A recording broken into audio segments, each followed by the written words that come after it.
So when there are a lot of different players and maybe background IP, I'm sure this is a recurring issue for funders where they're funding promising science or research, and they find through that process that there's existing background IP or blocking patents that might complicate, even if it's way in the future, commercialization. So how would you advise funders and the innovators themselves to think about mitigating these risks early on in the life cycle? Yeah, so to follow up on what Todd was saying is I agree that early on you should do a broad brush investigation to see who's out there.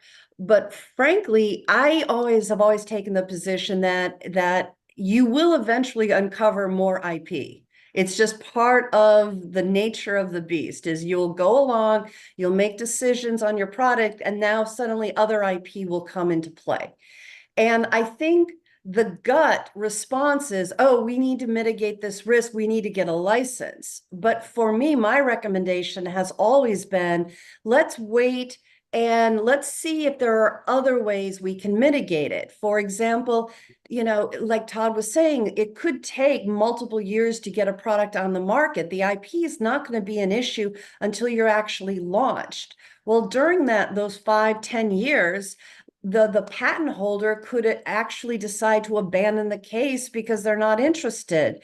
Or there could be very clear prior art that you just need to get a patent for. You might just decide to wait and see what happens. And so to get a license, again, it depends on the facts of your case, but there is a lot of value in just saying, hey, we may need a license in 5 years from now, 6 years from now. Let's wait and see what happens. The sooner you get a license, then now suddenly you're going to be on the hook for paying prosecution costs. You'll have due diligence reporting requirements. It becomes very expensive. And so just be very strategic about getting a license. But importantly, is even if your decision is to wait, when you're talking with funders, you need to be very clear on, hey, we are aware that there is this potential art out there. The last thing you want is the funders to discover the art themselves. So you say to them, hey, we've done a search, a very high level search. We are aware of this. And our plan, once you've relied on your counsel strategy, our plan is X, Y, and Z.